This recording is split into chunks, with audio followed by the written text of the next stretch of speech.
Welcome home to USA Global TV and Radio, a place where dreams take flight, with authentic storytelling, diverse perspectives and meaningful conversations, where global stories unite and bridges are built beyond all borders. Discover world-class education, entertainment, hope and inspiration. Together, we're building bridges worldwide. Subscribe to our channel, USA Global TV. Download our app, USA Global TV. Be our guest or join our team. Visit usaglobaltv.com. Thanks to our founder and executive producer, Dr. Jacalyn Kerbeck. Music score by Yeffy Tang from Cloud Road Music. Voiceover artist Mike Porter. Creative direction by Paul Garcia. USA Global TV and Radio. Your home for global connection. All rights reserved. This video and its contents are the exclusive property of USA Global TV and Radio. Unauthorized use, duplication or redistribution in any form is strictly prohibited. Hello and welcome. What happens when a woman stops asking for permission and waiting to be told, okay, now is your time to shine? We are going to discuss this conversation today with my special guest, Katrina Parkinson, who is an author, a poet, and a wellness advocate. She's doing incredible work. She is joining us from the UK. Let's welcome her to the program, Iconic Women. Hello and welcome. Hello, and thank you for having me on the show. It's an absolute pleasure. I just want to give a shout out to our dear friend, Mr. Ian Pelham Turner, for the introduction. And this is such an important topic. We were just speaking briefly backstage. We're both over 50. And it used to be that when a woman was over 50, it was a curse. It was, oh my gosh, you're no longer relevant. I know. You don't have the same looks and the same energy and the same appeal. But we know that is rubbish.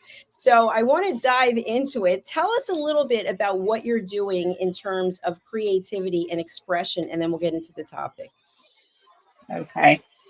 So I'm an artist, a self-taught artist, and I mainly draw portraits of people. I do animals sometimes, but I do portraits, and I work in graphite as well as charcoal.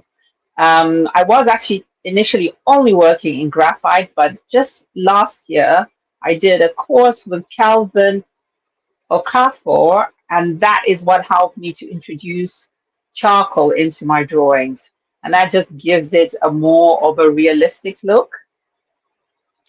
So yes, as you can see, those are some of the portraits that I've done. One of my favorites, the Queen. And yes, I just completed Michael Jackson quite recently. I'm sorry, the detail work is unbelievable. how long does it typically take you to do one of these pieces? Well, like you're saying, detail. So that all depends on how complicated or how complex it is. So it can take me anything from 25 to about 60 to 80 hours. So the more complex, then yeah, that takes quite a lot of time. As you can see, that eye over there, that took about 80 hours to do that eye.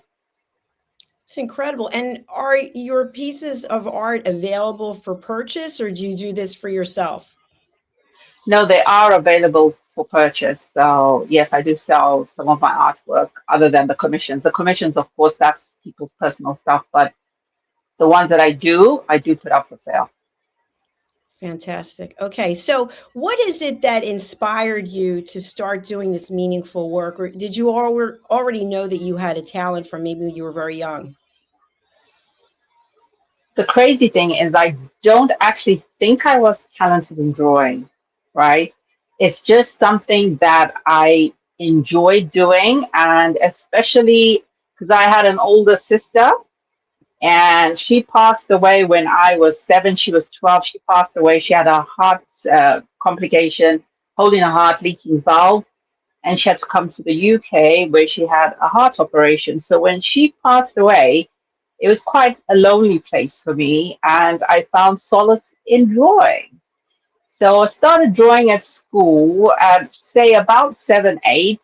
But I wasn't so great. But I just fell in love with it. So continue doing that. I would say up until I was in secondary school, there was a kind of improvement, but not as much as I would have liked. And then I found the grid system, which is where you draw squares on your pictures, on your drawings, and that just helps to bring out the right proportions.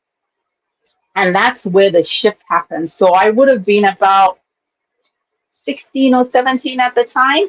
So did that, and you could see an improvement. But then shortly after finishing school, I got married. Got married very young, so I was about 20. So I had to put my art aside for a while. So I was doing bits and pieces where I could in between having children.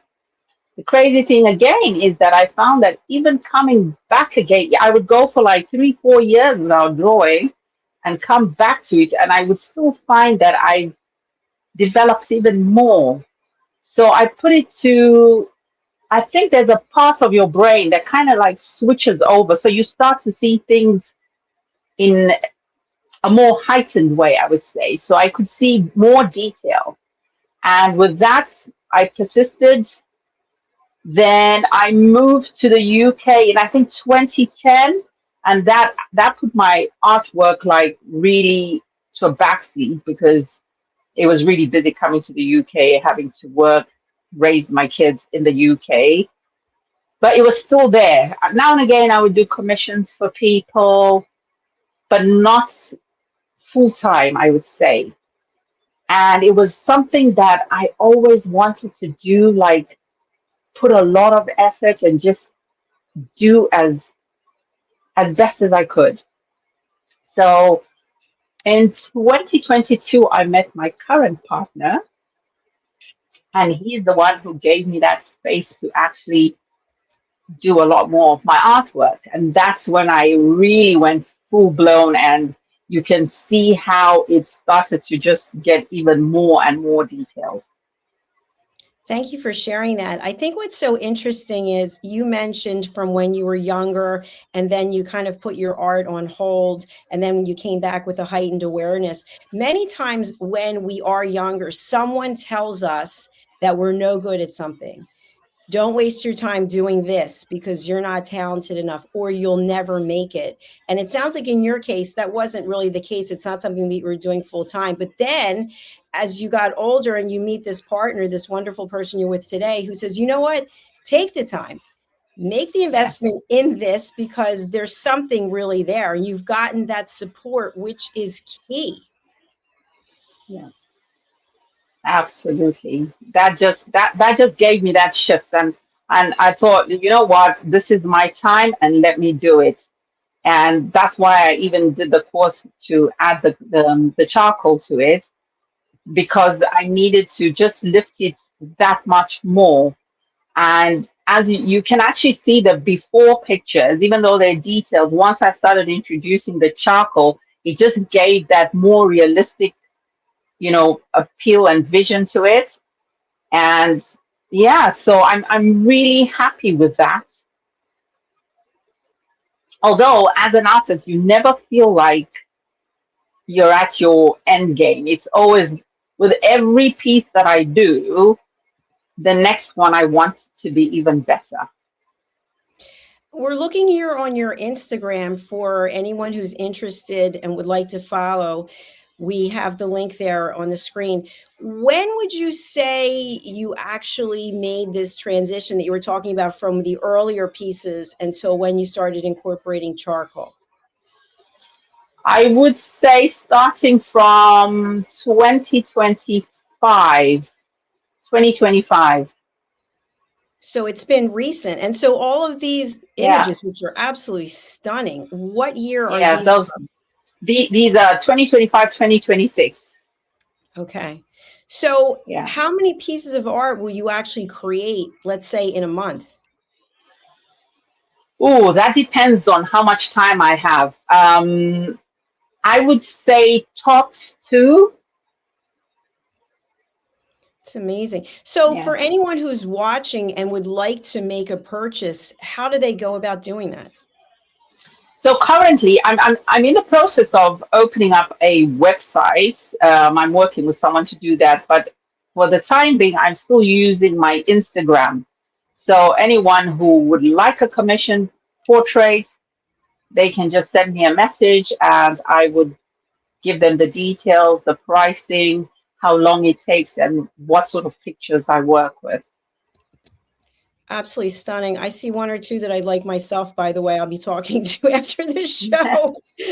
So we now have your Instagram. We're going to be putting that up right now. So the purpose of the show today is to talk about finding your voice, finding our voice. I found myself through media and through publishing books that I was able to express some of the things that have happened to me. And so there might be somebody out there today or somebody watching in the future who is going through something and it is affecting their physical and mental health. What would you share with them about using creativity to get out some of what's inside? Oh, it's one of the best ways because, like I said, I used my art when my sister passed away, and that just helped me. I think it helped me deal with the loss as well. But the other thing that has helped me a lot is writing. So poetry is the other thing that I do. And with the poetry, that was a big factor with dealing with my mom, because my mom has some mental health issues. And I would sometimes get really frustrated, and I would write. And I would write, poetry based on whatever I was feeling. And sometimes I'll come back and look at it and think, who wrote that? Did I write that? Because it would be so good. And I would afterwards, I would also feel mentally more able to deal with something. I really, really feel that that has helped me mentally a big, big deal, because I've also got a daughter who's autistic. So I deal with her on a regular basis, and that can be very draining at times. But art and poetry, that just keeps me going. And you're so talented. I mean, the work that I see is just top notch. So congratulations again. Thank you. Thank you very much. In talking about being over 50, as we both are, one of the things that I notice in the media quite frequently, especially when it comes to the US with Hollywood stars, is a lot of change taking place to stay relevant, to look younger, undergoing procedures, and who knows what is all on the plate. And I'm wondering is why is it we can't just accept aging gracefully? Is it because of the pressure from society? The fact that those old norms that were not relevant once we turn 50? What do you think? Oh, absolutely. You can see the pressure. You look at people and you think to yourself, why are you doing that? There is no need. I mean, personally, I'm one person. I have not done anything medically to my face. I just eat healthy. I exercise, and mentally. And that helps me because I just feel like, you get pressured into doing these things, and it's just not worth it. It's very true. Part of why I started doing this specific show, Iconic Women, was for us collectively, humanity, to realize it doesn't have to be one specific woman that you've thought of, maybe somebody that you grew up, your family member, or somebody that you saw in the media. We're all iconic in our own way. And I know I'm putting you on the spot because there's no script, but how do you feel you are iconic? Oh, wow. I think I'm iconic just because I'm me, because I do me. I just, I try and live as authentically as I can. And I take time for me. I do my exercise, I eat healthy, and I present myself with my creativity. And that makes me iconic, I think. I agree with you. And something that you just mentioned, what is coming up for me is, I think for me, I don't know if it's when I turned 50 or maybe 55, but at some point I stopped needing external validation. Now you may say to yourself, well, you're on television, you have a television platform, but not everybody's watching. Not everybody loves it. I don't know who loves it and who doesn't unless people reach out and let me know. But what I know is that we collectively, you being here today, we are leaving a legacy of world-class education. And so to me, that is highly relevant. So when you think about a legacy that you're leaving, how would you describe it? Well, I think the legacy I'm leaving is the fact that you just need to be authentic and just do you. And you don't need to, like you say, you don't need to do things to please other people. You're at that stage that you do what you feel is right. And that's what I'm doing. And I hope that that's the legacy I can leave for my children and my grandchildren. Absolutely, because people are looking to you. Obviously, you, like me, are in the public domain. I've seen a lot of your video clips. And so we can be judged. Other people can judge right now what we're wearing, what we're saying.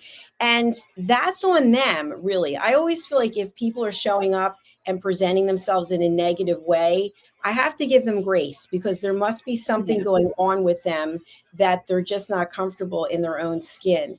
And so, what I really admire about you is that you've gone through different chapters in your life, like all of us, and you're not trying to hide it. You're saying, okay, I went through this is the stage I was in, and here's where I am today. And I think that really should be commended, because if more women would be accepting of the fact that our lives do have different chapters, and we wake up and get to make a choice about where we're going today. absolutely. And acceptance. You've got to accept what you're going through and you've got to talk to yourself, believe in yourself, pick yourself up even when you're down. And that is what helps you get through things. I never, I mean, I do, I'm a human being. So I do get to points where I'm not feeling so great. But I always think of self-talk. What do I tell myself? How do I pick myself up? And that's really important. And you mentioned earlier that you lost a sibling, which has to be an extremely difficult thing to go through. And for many people, they never get past that. They never get past losing someone, especially someone so young. So, would you be open to sharing with us, how did you process that? And was there a point when you were so angry at the world, at a higher power, that it just stopped you for a little while? Oh yeah, it was and it still is a hard thing because it's one of those things that losing a sibling is something you never get over. It's just a part of you. So I will say in the beginning, I was so devastated. I was so angry. And then you also have that why her? Why wasn't it me? You know, you go through the guilt process as well. And I think for me, my childhood was such that I ended up, because I did not attend my sister's funeral and I was taken away during the funeral process, I just kept on going and didn't actually have a time to actually mourn my sister's death.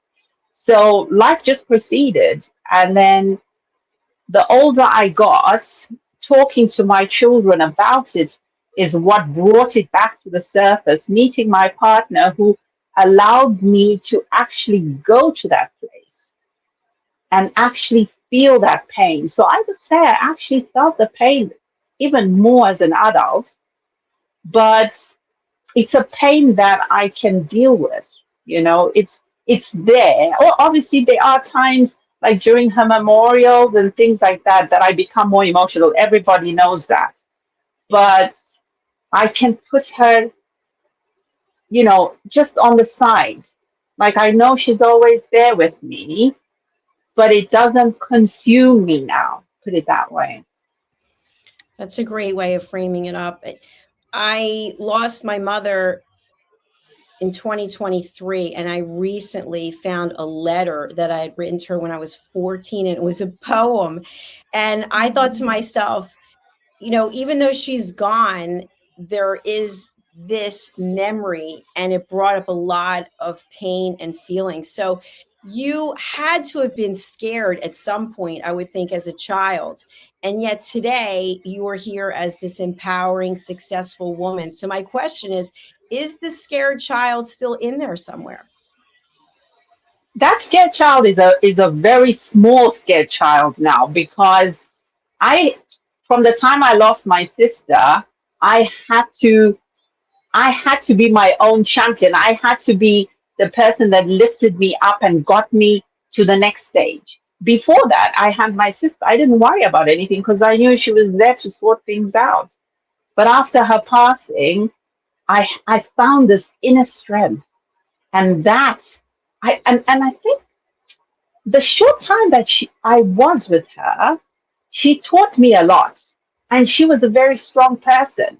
So I've always felt that I can't let you down, and I'm going to show you that I've got this, and I'm going to get there. So I just have this deep inner strength that it just keeps on going. You knock me down, I'll be up tomorrow. I love to hear this because I have a similar attitude, but not everyone is in agreement with this kind of philosophy. You mentioned before about eating well, getting exercise. I think sleep is really important, drinking water, and mentally looking at what situations are. And I think where people sort of digress is they start calling people. What do you think about this? They start texting. Some people put a poll on social media. What do you think I should do about this? And I think when we open ourselves up like that, you can get 50% of the people saying, hey, great, and 50% saying, well, that's the most ridiculous thing. So what would you say are some steps using art, for example, and art includes many different ways of expressing yourself, to Yeah. find that internal validation instead of looking for the external? Well, first of all, art is it's like you're going into sort of a meditation. So it's you yourself and who you really are. And I find that that helps me to trust my gut, my instinct, because even when I'm drawing portraits, I'm always looking into it and thinking, hmm, how am I going to do this? Because when I start, crazy as it sounds, I think to myself, how am I going to accomplish this? And then I start and I trust the process. So that I will tell you is one form of finding yourself and finding your inner you. That's so powerful, trusting yourself. But I think also when we are younger than 50, many times, at least in my life, we don't trust ourselves. We don't believe in ourselves because of things that have happened, because of things that people say, because of the circle we're in, for example. And I'm just using my own experience.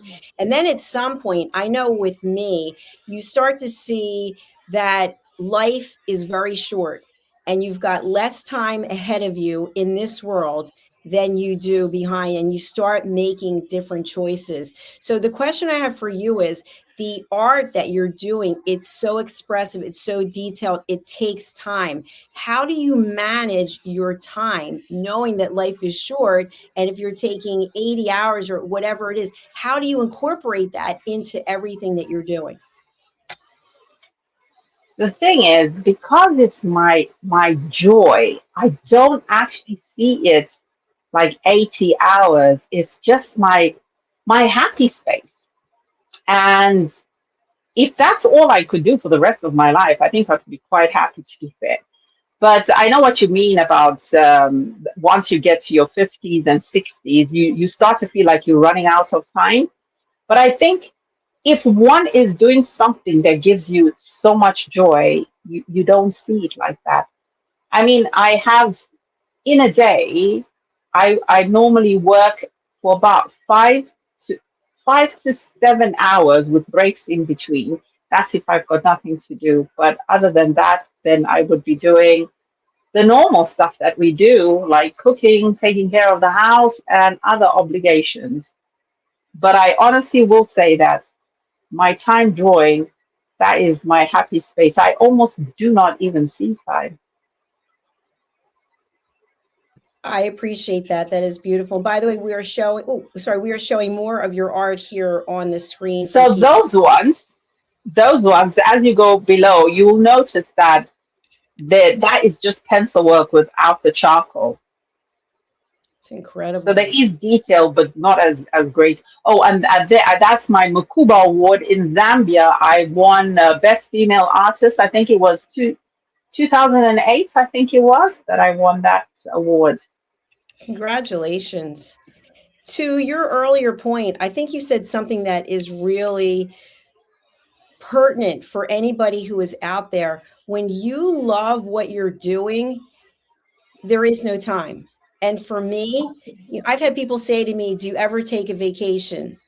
No, I do not. If it doesn't have something to do with what it is I'm doing for my business, no, I don't, because I love what I'm doing. I just was at a conference and somebody said to me, "But don't you have the day off? It's a Sunday." I'm like, I choose not to. I don't. Why would I take a day off from doing what it is that I love? So when you're really passionate about something, you can't wait to get to it and start to do it. And I think that might be the place where people get stuck. If you're not happy doing what it is you're doing, it's time to evaluate, how do I want to spend the next X number of years of my life? Because as the clock's running, I feel like we're getting additional time because we love what we're doing. Absolutely. And you will live longer. I honestly believe if you're happy doing what you're doing, you will live longer because you're not going to be depressed. Absolutely. So you have a very exciting new chapter coming up for you. Do you want to share that with our audience? Yes, we can share that. I am getting married on the 1st of August. So that is Woo! very exciting for me right now. I'm busy sorting all of that out. I feel like I'm 21 sorting out my marriage, my wedding rather. But yeah, so The look very on your excited. face just says it all. So, Yeah. in terms of finding happiness and being a wellness advocate, what do you think this new chapter of life will be like compared to being married earlier? I've been divorced for a very long time, and I'm sure if I were to get married today, it might look completely different. Yes, this is the thing. I think when you get married when you're young, it's quite different. And the thing is, when I got married when I was younger, I was so focused on just raising my children that I didn't even care about me and what am I getting out of this. But this time round, and with my kids being all grown up and their full support, it's my time. Is it's what does Katrina need and how does Katrina feel? So it is very different, very lighter, I will say, because even in my first marriage, I don't think I was involved in the wedding. Like it was everybody else deciding what's happening. But this time I get to decide what I want, how I want it, and when I want it. I'm so happy for you. And what I'm wondering is, you may have heard this previously as you were growing up. I know I heard it, which is, don't be so selfish. Stop thinking of yourself. You're from the me generation. How did you turn it around to, this is what I need? I have worked for this. I have earned this. It is my time. It was a very long journey, and I think I only got it in my 40s. So when I actually see younger people figuring this out a lot earlier, I'm like very happy to see that because I was very much a people pleaser and I believed that that was my role. So I just did everything to make everybody happy, didn't care about me. And so around my 40s, I started to realize, hang on here, what about me? And it wasn't easy, I promise you, because when you've been doing things to make people happy all the time and you start to think about yourself, some people don't like you. And then you think to yourself, you have to be brave because you're like, do I really, should I do this? Should I really do this? But the moment you start to put yourself first, the feeling you get inside, that's what drives you because you start to realize that no, this feeling is good. I love this. And the look on your face, it just tells it all. We've earned the right. That's what I want to really speak out to women who are there. You serve certain roles, you wear various hats. And while you're not complaining, inside your body may be saying, you know what, I need a break. Your mind might be saying, I need some creative outlet. So, looking at what Katrina's doing, looking at what I'm doing, there's something out there for you in a creative capacity. It could be singing. It could be, there's so many different formats that it can take. But I would say to what you just said, don't wait until you're 50.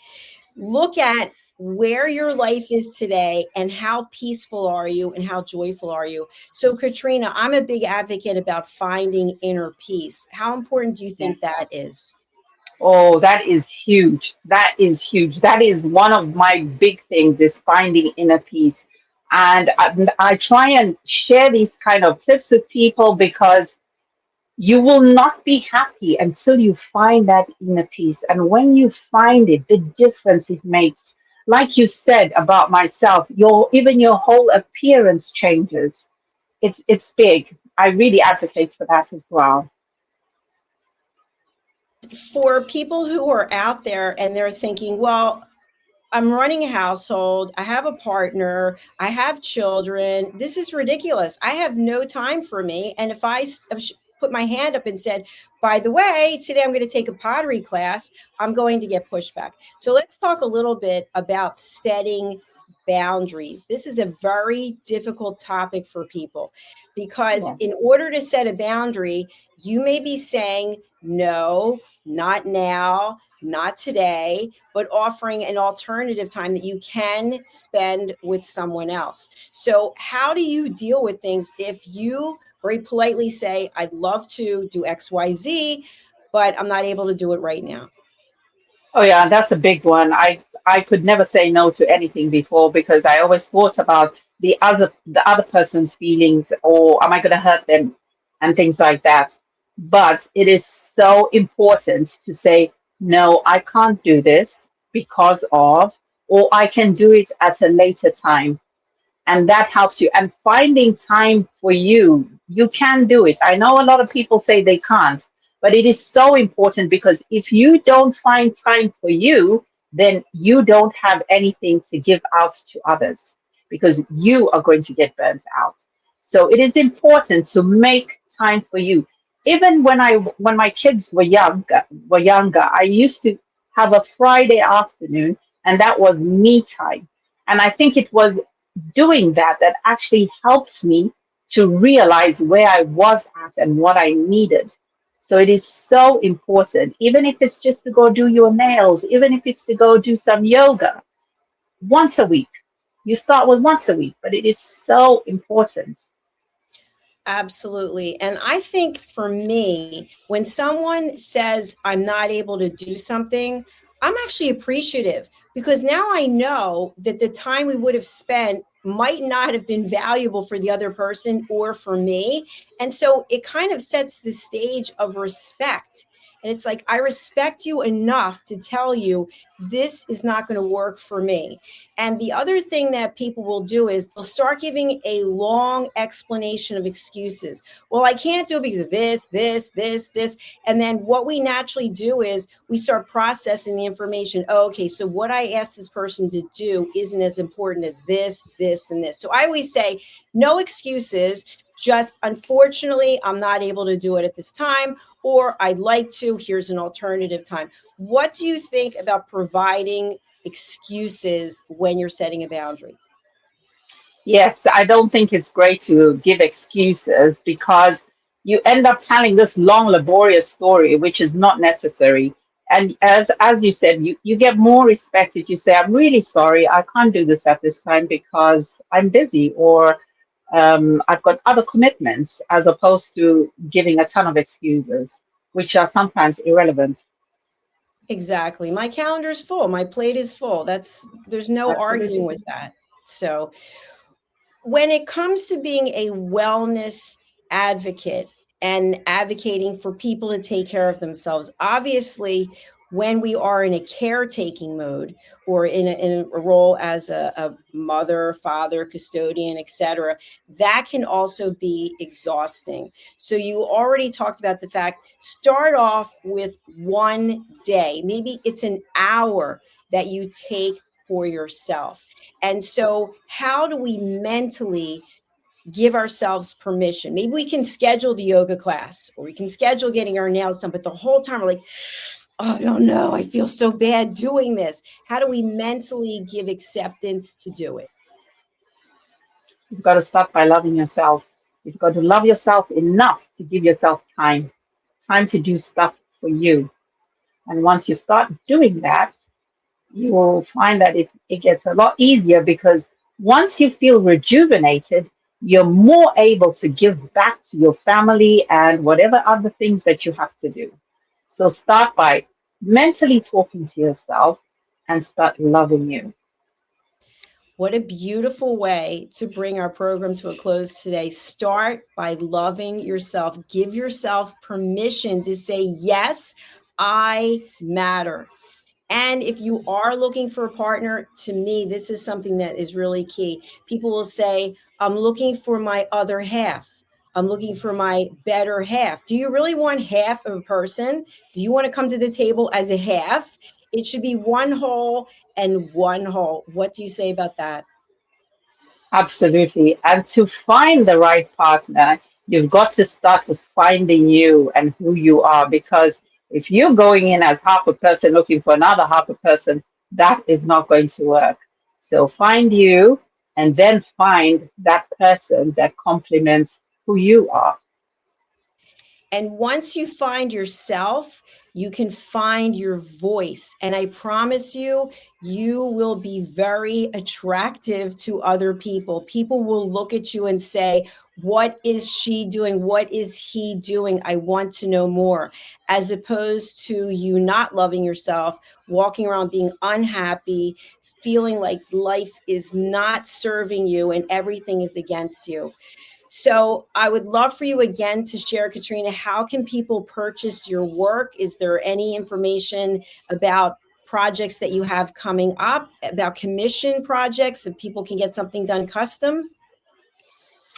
Yeah, so currently, like I said, I'm just working for my Instagram. If you message me through there, I can get back to you with details. As soon as my website is ready, that will be out also on my Instagram. If you're on YouTube, you can follow me on YouTube. I go under Cat's Dish 101, and you can also message me through there. But yeah, so if you find me on my Instagram or my YouTube and contact me through there, I will be gladly able to give you as much information and how long it takes to do any of the commissions. Thank you again for being here. I really appreciate it. I know that your plate is full also. So I wish you a very happy and successful marriage. I know I will be speaking to you again soon. I really want to thank you. I've learned a lot from you being here today, and I just want you to know how inspiring you are. Thank you very much for having me on your show. I really appreciate it, and I am very happy. Thank you. Thank you. Bye for now. Bye. Wherever it is that you're watching, we're streaming on many platforms. Please do consider subscribing to our YouTube channels, where we have earned the YouTube Silver Creator Award for over 100,000 subscribers on USA Global TV and Radio, and we are actively approaching 40,000 on Dr. Jacalyn Kerbeck. We started that channel 2 years approximately after the first one. Okay, do you think you have what it takes to be a TV show host? Let's find out. We are recruiting new TV show hosts, especially people who speak languages other than English. We currently have shows in English, German, and French. What are the requirements? That you are coachable, that you are trainable, that you are open to feedback. And of course, a fee does apply because we provide an entire package of marketing, search engine optimization, distribution, and production. Take a look at this clip so that you can learn more. Thanks again for being here. We'll be back with our next show. Hey, you. Psst. Yes, you, watching this right now. Are you creating content, a blog, a podcast, a newsletter, going live on Instagram or TikTok, and still not seeing real visibility or growth? Here's why. Anyone can post, anyone can go live, but not everyone is positioned to be taken seriously. Right now, people are going to YouTube to search for experts, for answers, for credibility. So while you're putting in the work, someone else is being seen as the authority. Not because they know more, because they're positioned better. Now imagine this. Your own professionally produced TV show, marketed, distributed, optimized with SEO so people can actually find you. Not just seen, but searchable, discoverable, positioned. You're trained, you're coached, you're guided. No experience necessary, but you do have to be coachable, because this is about stepping into a higher level. This isn't about doing more, it's about doing it right. We've already built the platform, 2 YouTube channels, a global audience, a Silver Creator Award. So the question is, how much longer are you going to rely on temporary visibility when you could be building real authority? If you're ready to be seen differently, go to usaglobaltv.com and apply to host your own show.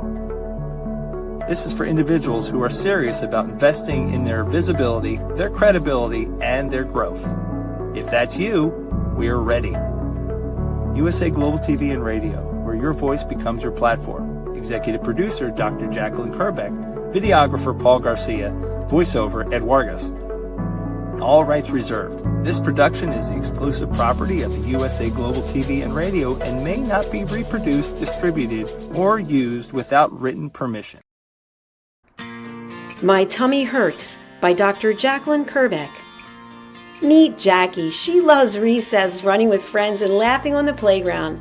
At school, Jackie tries to play like she always does, but suddenly the pain comes back. Lately, something feels different and her tummy hurts, sometimes a little and sometimes a lot. With the help of a caring teacher, a nurse, her mom, and a kind doctor, Jackie begins to understand what her body is trying to tell her. Sometimes tummy pain is more than a simple bellyache. Some children live with conditions like ulcerative colitis or Crohn's disease. Jackie listens to her body. She asks for help. She knows she's not alone. And Jackie finds her way back to running, laughing, and being herself. My Tummy Hurts, a kid's guide to bellyaches and bathroom troubles by Dr. Jacalyn Kerbeck, available on Amazon and in fine bookstores around the world. Ever dreamed of hosting your own TV show, sharing your story with a global audience? Now's your chance to shine. At USA Global TV and Radio, we make it easy for you to create, host, and broadcast your very own TV show. Whether you're a storyteller, entrepreneur, or industry expert, we help you bring your vision to life. With our exclusive interview, live streaming, and podcasting training, you'll gain the skills and confidence to captivate your audience. Our global platform ensures your voice is heard worldwide. Join our community of creators who are already making an impact, one show at a time. Step into the spotlight. Host your own TV show on USA Global TV and Radio. Book your discovery call today at usaglobaltv.com. Copyright 2025 USA Global TV and Radio. All rights reserved. Terms and conditions apply. To learn more, visit usaglobaltv.com. How much of your value have you been giving away? Saying yes when the answer should have been no? Lowering your price to secure the opportunity? Giving more while receiving less? Over time, it adds up. Until one moment brings clarity, you've been giving away your value. This is not about working harder. This is not about doing more. It's about boundaries. It's about pricing. It's about respect. From Dr. Jacalyn Kerbeck comes a direct and necessary message. Stop over-delivering. Stop underpricing your expertise. Stop negotiating against yourself. Because when you recognize your value, everything changes. Stop giving away your value. Boundaries, Pricing, and the Business of Respect. Available now wherever fine books are sold and on Amazon. A film by USA Global TV and Radio. Executive producer Dr. Jacalyn Kerbeck. Videographer and cinematic production Paul Garcia. Voiceover by Ed Wargas. Stop giving it away. Start owning it. Thank you, viewers and listeners of USA Global TV and Radio, for joining us today. We're honoured to have your time and attention as part of our global community. At USA Global TV and Radio, we believe in the power of authentic conversations, meaningful connections, and creating a world of possibilities together. Want to be part of something bigger? Join our team of elevated listeners at usaglobaltv.com, a space where your voice matters and your ability to listen transforms relationships. Stay connected with us across all our platforms for thought-provoking discussions, expert insights, and empowering stories. Subscribe to our channels at youtube.com/c/USA Global TV. Follow us on social media and explore the endless opportunities we're creating for growth, learning, and inspiration. Together, we're not just broadcasting, we're building bridges and changing lives one conversation at a time. For inquiries, contact us at info@usaglobaltv.com. Produced by Executive Producer and Director Dr. Jacalyn Kerbeck. Voiceover by Mike Porter. Creative direction by Paul Garcia. All rights reserved. Visit usaglobaltv.com to view our full terms and conditions.